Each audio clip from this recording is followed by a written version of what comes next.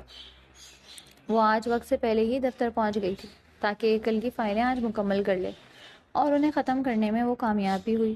دفتر میں باقی سب نے بھی آہستہ آہستہ آنا شروع کر دیا۔ وہ ناشتہ کر کے نہیں آئی تھی۔ اس نے پیون سے اپنے لیے چائے منگوا لی۔ ابھی آخری گھونٹ لے کر کب رکھا ہی تھا کہ اس کا بلاوا آ گیا۔ اس نے ساری فائلیں اٹھائیں اور رپورٹس لے کر اسفنیار کے دفتر کی طرف چل دی۔ وہ اندر داخل ہوئی۔ اسفنیار نے اسے بیٹھنے کا اشارہ کیا۔ امید ہے آپ نے اپنا کام مکمل کر لیا ہوگا، اس نے کہا۔ اس نے یقین تھا کہ جتنا کام وہ اسے دے چکا ہے وہ ایک دن میں مکمل کرنا ناممکن ہے، اور اس کا پورا ارادہ تھا کہ وہ اپنی توقع کے برعکس عمل کو خوب شرمندہ کرے۔ لیکن جی سر، میں نے ان ساری فائلوں کی رپورٹس تیار کر دی ہیں۔ سن کر اس کے چہرے پر بے یقینی کے تاثرات ابھرے، جن پر اس نے فوراً قابو پایا اور اتنا ہی کہہ سکا، گڈ، آپ وہ رپورٹس مجھے دے دیجئے اور کچھ اور فائلیں ہیں وہ لے لیں۔ یہ سن کر عمل کی ہمت جواب دے گئی، سر سوری ٹو سے، لیکن اس دفتر میں میرے علاوہ بھی بہت سے امپلائیز ہیں اور مجھے یقین ہے کہ آپ کو اندازہ تھا کہ جتنا کام آپ نے مجھے دیا ہے وہ ایک دن میں مکمل کرنا ممکن نہیں تھا۔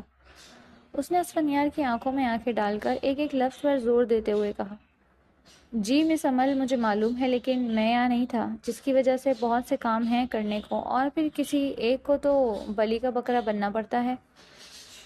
اسفنیار نے لاپرواہی سے جواب دیا۔ تو بلی کا بکرا آپ نے مجھے بنا دیا۔ عمل کا بس نہیں چل رہا تھا کہ وہ ساری فائلیں اسفنیار کے سر پر دے مارے۔ عمل اپنے دفتر میں بیٹھی کام کرتے ہوئے اسفنیار کو کوس رہی تھی۔ جیل میں ہی رہتا تو اچھا تھا، چھوٹنے کے بعد میری زندگی میں زہر گھلنے آ گیا ہے۔ مسلسل بڑبڑائے جا رہی تھی کہ اسے یہ بھی ہوش نہیں تھا کہ اس کے پیچھے کوئی اس کی ساری بڑبڑاہٹ سن رہا ہے۔ کچھ کہا آپ نے مس عمل؟ وہ اپنی پیٹھ پیچھے بھاری مردانہ آواز پر چونکی مڑ کر دیکھا تو وہ کوئی اور نہیں اسفنیار ہی تھا۔ اس کے پیروں سے زمین نکل گئی، وہ فوراً اپنی جگہ سے اٹھ کھڑی ہوئی۔ نہیں نہیں سر، کچھ بھی نہیں، میں نے تو کچھ نہیں کہا، اس نے اکلاتے ہوئے جواب دیا۔ اسفنیار کے چہرے پر ایک طنزیہ مسکراہٹ آئی۔ میرا ارادہ تھا کہ آپ پر کام کا بوجھ کچھ کم کر دوں، لیکن اب سوچ رہا ہوں کہ اس کی ضرورت نہیں ہے۔ یہ کہہ کر اسفنیار نے اسے گھورا اور وہاں سے چلا گیا۔ وہ دوبارہ کرسی پر بیٹھ گئی۔ عمل کا دل چاہا کہ وہ زور زور سے رونا شروع کر دے۔ وہ تھکی ہاری سونے کی نیت سے بستر پر آ کر بیٹھی تھی کہ آریان ایک آواز پر چونکی۔ تمہیں اگر نوکری کرنے کی اجازت دے دی تو اس کا مطلب یہ نہیں کہ تم اتنی دیر تک گھر سے باہر رہنا شروع کر دو۔ آریان اس پر احسان جتلاتے ہوئے انداز میں بولا۔ پہلی بات تو یہ ہے کہ نوکری کرنا میرا شوق نہیں ہے بلکہ میری مجبوری ہے، اور میں اس کمپنی میں اپنے باپ کی جگہ ملازم ہوں۔ وہ کمپنی میرے باپ کی نہیں ہے جو مجھے میری مرضی سے آنے جانے دے۔ عمل نے جلے ہوئے لہجے میں کہا۔ اچھا بس، شوہر ہوں تمہارا، تمیز سے بات کیا کرو۔ آریان نے اسے خاموش کروایا۔ اس نے ایک نظر آریان پر ڈالی اور سونے کے لیے آنکھیں موند لی۔ ابھی وہ خود کو پرسکون کرنا ہی چاہ رہی تھی کہ آریان کی آواز اس کی سماعتوں سے ٹکرائی۔ تمہارے گھر کے کاغذات کہاں ہیں؟ کل مجھے نکال کر دے دینا، آریان نے پوچھا۔ یہ سن کر عمل کی آنکھیں کھل گئیں۔ آپ نے ان پیپرز کا کیا کرنا ہے؟ اس نے اٹھتے ہوئے پوچھا۔ کیا مطلب کیا کرنا ہے؟ جتنا کہا ہے اتنا کر لینا، آریان نے غصے میں کہا۔ میں وہ پیپرز آپ کو نہیں دوں گی، عمل نے دو ٹوک لہجے میں جواب دیا۔ اچھا تو پھر مجھ سے لے لینا طلاق کے پیپرز، آریان نے صفاقی سے کہا اور وہاں سے چلا گیا۔ عمل میں یقینی سے اس کی پشت کو تکتی رہی۔ اسے یقین نہیں آ رہا تھا کہ کوئی اتنا شفاق کیسے ہو سکتا ہے۔ پوری رات اس نے تکیہ بھگویا، نیند اڑ چکی تھی اور دل کی دھڑکن نے اس کی ساری تھکن کو بھلا دیا تھا۔ وہ رات اس کے لیے بہت لمبی تھی۔ وہ ساری رات نہیں سو سکی تھی، سر بھی رات بھر جاگنے سے بھاری تھا۔ اس نے ناشتے کی میز پر آریان اور باقی سب کو مکمل نظر انداز کیے رکھا۔ خاموشی کو فریہ کی آواز نے توڑا۔ عمل، تم نے گھر کے پیپرز آریان کو دے دیے ہیں؟ پھپھو، وہ میرا گھر ہے، میرے ابا اور آپ کے بھائی کی نشانی، وہ کاغذات میں کیوں دوں؟ عمل نے بے یقینی سے انہیں دیکھا۔ ہاں تو کام بھی ان کی اپنی بیٹی اور بھانجی بھانجے کے لیے ہی ہیں۔ مجھے عالیہ کی شادی کرنی ہے، فریہ نے ڈٹائی سے کہا۔ عالیہ میری یا میرے ابا کی ذمہ داری نہیں ہے، وہ آپ اور آریان کی ذمہ داری ہے، اور اس کی شادی کی ذمہ داری آپ کی ہے، عمل نے صاف گوئی کا مظاہرہ کیا۔ ہاں تو بی بی، وہ تمہاری بھی نند اور پھپھوزاد بہن ہے، وہ گھر کیا قبر میں ساتھ لے کر جاؤ گی؟ فریہ نے حد پار کرتے ہوئے کہا۔ میں قبر میں لے کر جاؤں یا مزار بنواؤں وہ میری مرضی ہے، عمل فوراً اٹھی اور دفتر کے لیے نکل گئی۔ وہ اب مزید وہاں رہ کر ان کی باتیں نہیں سن سکتی تھی۔ دفتر میں بھی اس کا دل بوجھل تھا۔ اس کے دماغ میں گھر والوں کی باتیں، آریان کی طلاق کی دھمکی اور اس کا شفاق رویہ گردش کر رہا تھا۔ وہ کبھی بھی اپنا گھر نہیں توڑنا چاہتی تھی، لیکن ان ظالم اور شفاق لوگوں سے کوئی بعید نہیں تھی کہ وہ ایسا کریں۔ آریان سے اسے کسی بھی بھلائی کی امید نہیں تھی۔ اسے یہ یقین تھا کہ وہ اسے طلاق دینے میں 2 منٹ بھی نہیں لگائے گا۔ یہی سب سوچتے ہوئے اس نے کمپنی سے قرض لے کر درخواست دے دی۔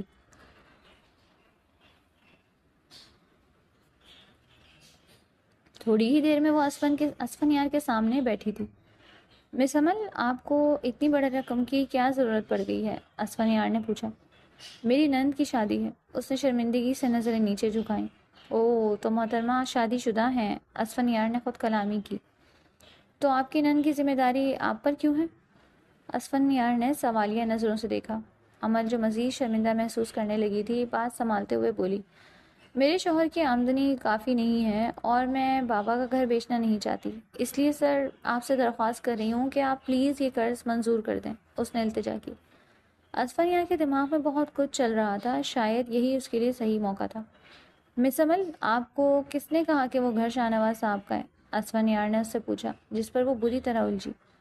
کیا مطلب؟ اس نے بھی یقینی سے دیکھا۔ اس گھر میں 50% کمپنی کا حصہ ہے جو قرض لے کر بنوایا گیا تھا، اسی لیے اس کو ایسے ہی بیچا نہیں جا سکتا۔ تو آپ پر پہلے ہی کمپنی کا احسان ہے، آپ دوبارہ قرض نہیں لے سکتی۔ اس کے الفاظ عمل پر قیامت کی طرح گزرے۔ اس کی آخری امید بھی ختم ہو چکی تھی۔ ہاں، ایک راستہ ہے، اسفنیار نے مسکراتے ہوئے کہا۔ میں سب کچھ کرنے کے لیے تیار ہوں۔ اس نے پر امیدی سے اسفنیار کو دیکھا۔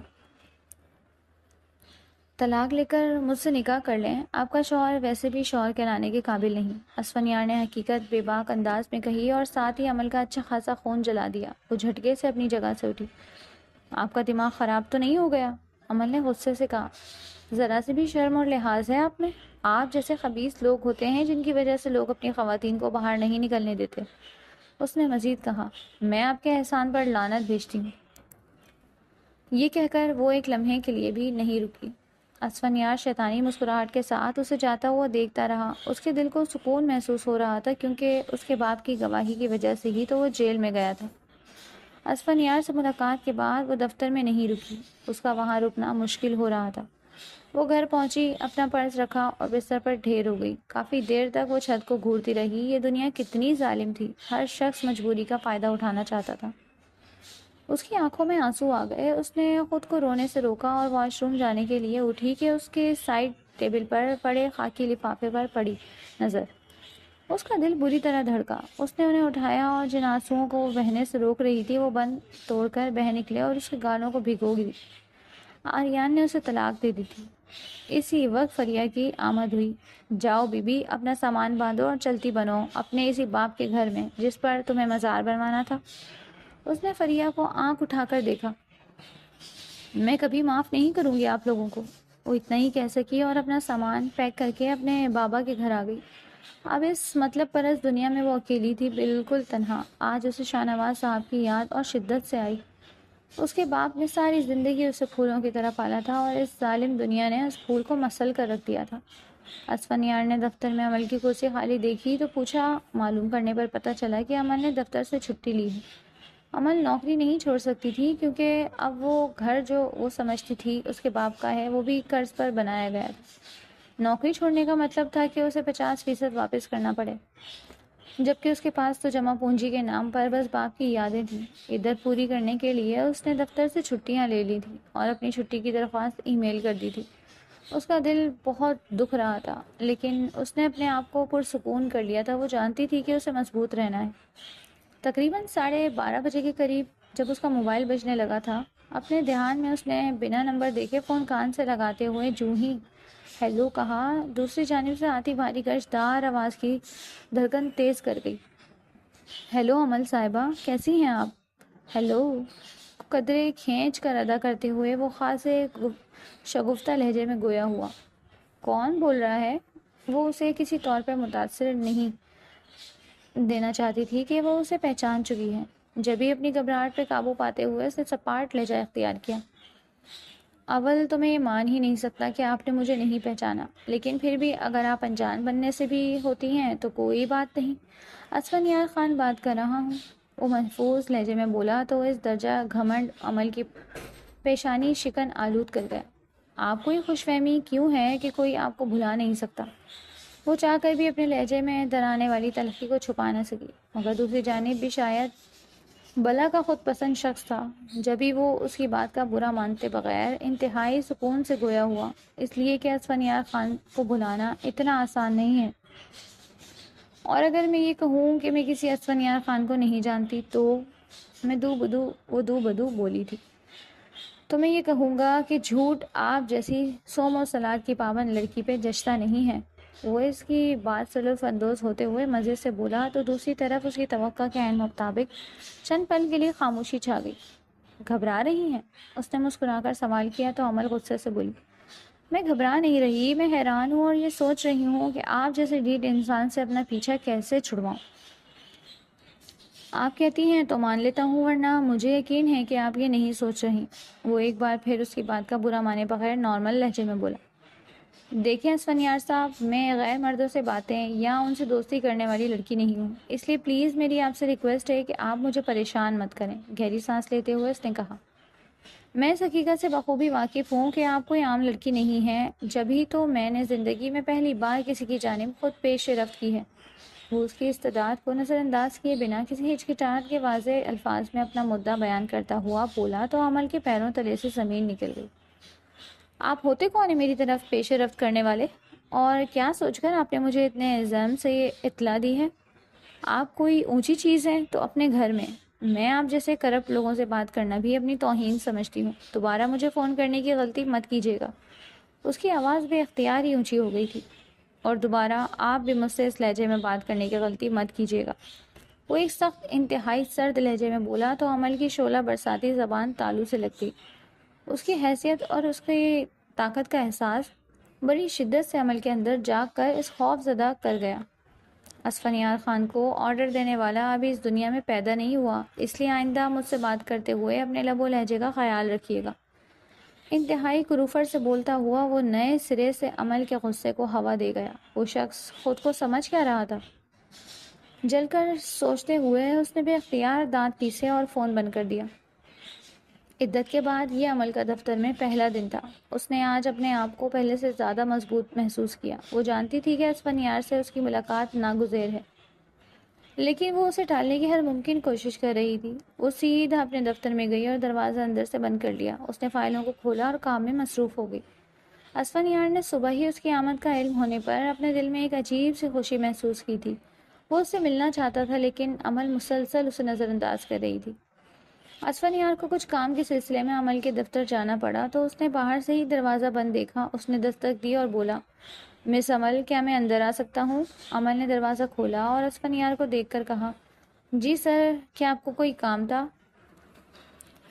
ہاں، میں نے آپ سے کچھ ضروری بات کرنی تھی۔ جی سر، آپ ابھی کہہ سکتے ہیں۔ اسفنیار نے اس کی آنکھوں میں دیکھا۔ مجھے آپ سے تنہائی میں بات کرنی ہے۔ عمل نے جھجکتے ہوئے اسے اندر آنے کا کہا۔ اسفنیار اندر آیا اور دروازہ بند کیا۔ مس عمل، آپ کے رویے میں اتنی تبدیلی کیوں ہے؟ اس نے پوچھا۔ سر، میرے رویے میں کوئی تبدیلی نہیں ہے، عمل نے جواب دیا۔ میں آج بہت مصروف ہوں، آپ کو جو بھی کہنا ہے آپ کہہ سکتے ہیں۔ اسفنیار نے گہرا سانس لیا اور کہا، میں نے آپ کو صرف یہ بتانا تھا کہ آپ کی چھٹیوں کے دوران آپ کا کام کسی دوسرے کو دے دیا گیا تھا، لیکن اب آپ واپس آ گئی ہیں تو آپ کو وہ کام دوبارہ مل جائے گا۔ جی سر، عمل نے سر ہلایا۔ اور ایک اور بات، اسفنیار نے اس کی طرف دیکھ کر کہا، آپ نے نکاح کے بارے میں کیا سوچا؟ سر، مجھے آپ سے کوئی نکاح نہیں کرنا، عمل نے کہا۔ اب آپ جائیں، مجھے کام کرنا ہے۔ اسفنیار کو بہت غصہ آیا۔ نکاح تو وہ اس سے ہر حال میں کر کے ہی رہے گا، چاہے وہ راضی ہو یا نہیں۔ اس کے باپ کا بدلہ وہ عمل سے ہی لے گا، اس نے سوچا اور چپ کر کے وہاں سے چلا گیا۔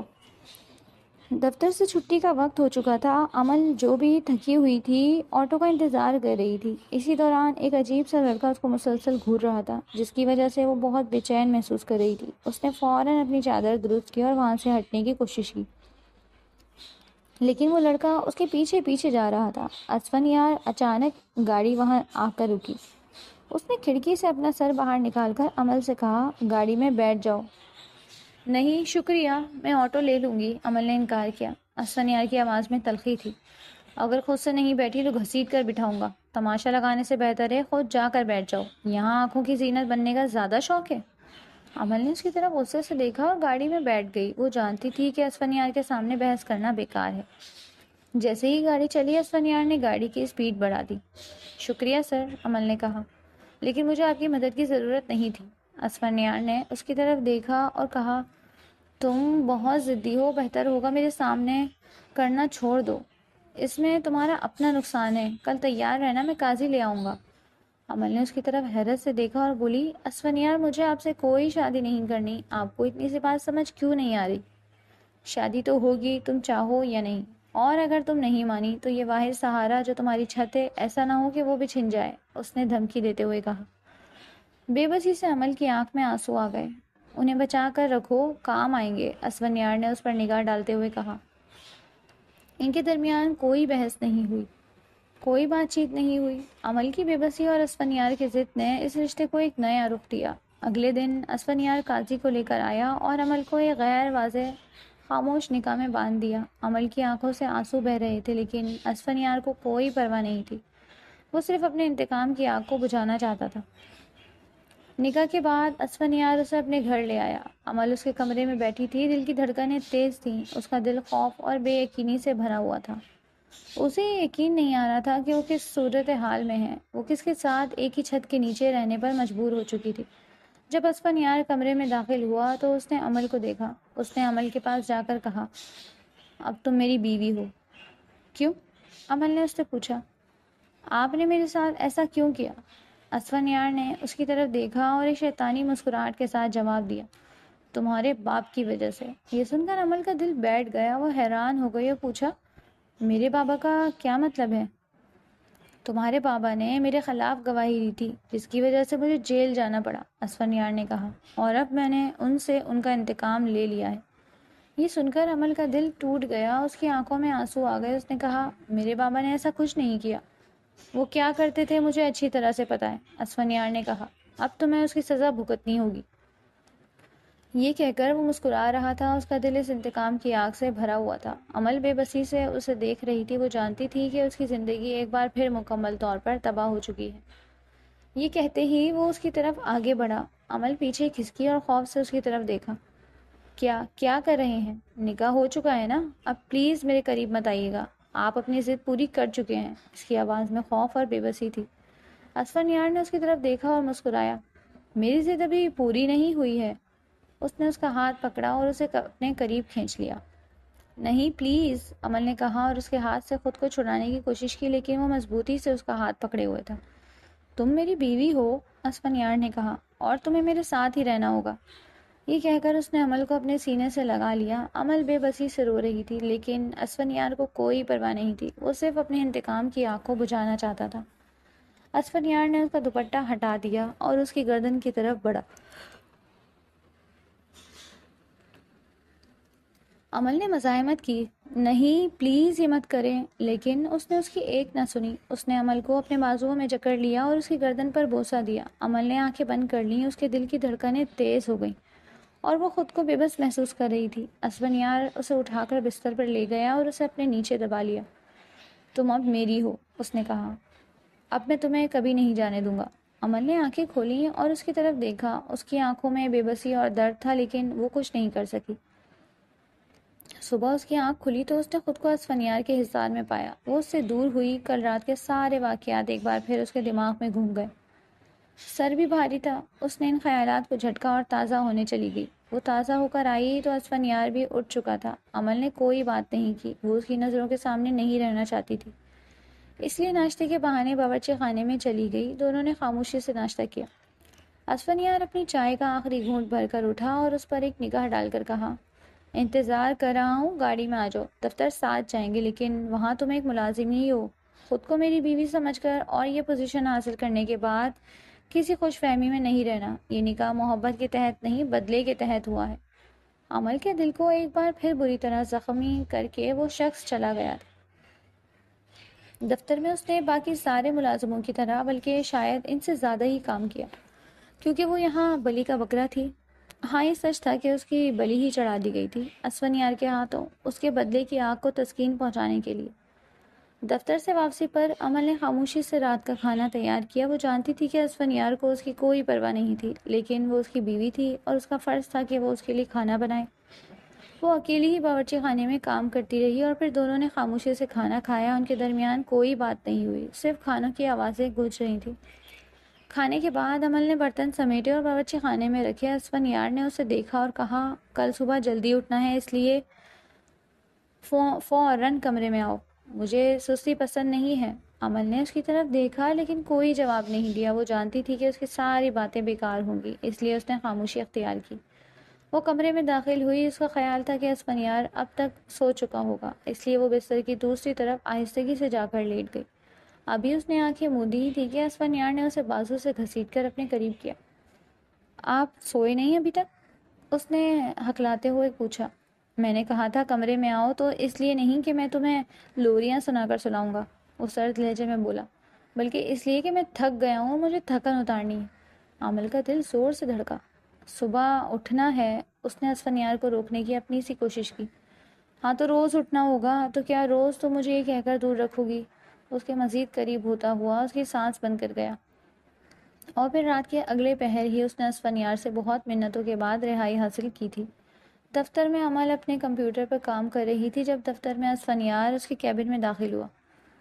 یہ کیا حالت بنائی ہوئی ہے یہاں کی؟ یہ جو ساری اضافی فائلیں اور رپورٹس ہیں انہیں ڈسکارڈ کرو اور اس جگہ کی حالت سدھارو۔ واقعی عمل کے دفتر میں بہت گندگی تھی۔ اسے فرصت ہی نہیں تھی کہ وہ روزانہ کے کاموں میں ہی اتنا مصروف رہتی تھی کہ وہ یہ کام نہیں کر پائی۔ اسفنیار کی بات سن کر اسے شرمندگی محسوس ہوئی، لیکن اس نے کچھ نہیں کہا۔ عمل اپنا دفتر صاف کر رہی تھی، اضافی فائلوں اور رپورٹس کو ٹھکانے لگا رہی تھی جب اسے ایک پرانے فولڈر میں ایک USB ملی۔ اس نے USB کو اپنے کمپیوٹر میں لگایا تو اس میں اسے فرحان احمد اسفنیار کے کزن کی کچھ مشکوک سرگرمیاں دیکھنے کو ملی۔ اس میں وہ تمام ثبوت موجود تھے جو اس بات کو ثابت کرتے تھے کہ اس نے کمپنی کی خفیہ فائلیں حریف کمپنی کو فراہم کی تھی اور اسفنیار کو جیل بھجوانے میں اس کا ہاتھ تھا۔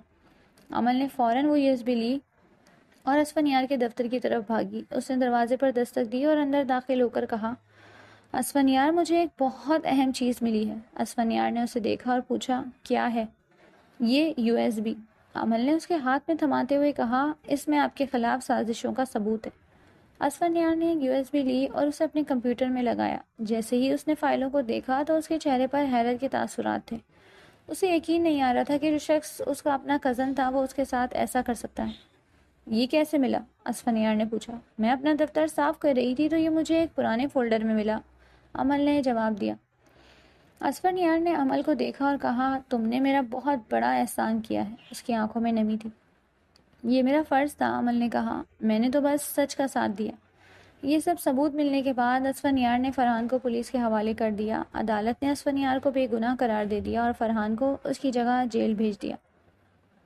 شام کا وقت تھا۔ عمل اپنے کمرے میں بیٹھی تھی جب اسفنیار ہاتھ میں پھولوں کا گلدستہ اور ایک ڈبہ لیے اندر داخل ہوا۔ اس کے چہرے پر پہلی بار ایک نرم مسکراہٹ تھی۔ عمل حیران رہ گئی۔ اسے سمجھ نہیں آ رہا تھا کہ کیا ہو رہا ہے۔ اسفنیار نے گلدستہ عمل کے سامنے رکھا اور ڈبہ کھول کر اس میں سے خوبصورت ہار نکالا۔ یہ تمہارے لیے ہے، اس نے کہا۔ عمل نے اس کی طرف دیکھا لیکن کچھ نہیں بولی۔ اس نے اسفنیار کے چہرے پر پہلی بار اتنی نرمی اور پیار دیکھا تھا۔ اسفنیار نے خود اس کے قریب آ کر اس کے گلے میں ہار پہنایا۔ عمل کی آنکھوں میں آنسو آ گئے۔ اس نے اسفنیار کی طرف دیکھا اور کہا، یہ سب کیوں؟ کیونکہ تم اس کی حقدار ہو۔ تم نے بہت تکلیفیں برداشت کی ہیں۔ میں وعدہ کرتا ہوں کہ دنیا جہاں کی خوشیاں قدموں میں رکھ دوں گا۔ اسفنیار نے کہا، تم بہت اچھی ہو، مجھے معاف کر دو عمل، اس نے کہا۔ یہ سن کر عمل کا دل خوشی سے بھر گیا۔ اس نے اسفنیار کا ہاتھ تھاما۔ اسفنیار نے اسے گلے لگا لیا اور وہ اس کی باہوں میں سمائی اپنے حصے کی خوشیوں کو خوش آمدید کہنے کے لیے تیار تھی۔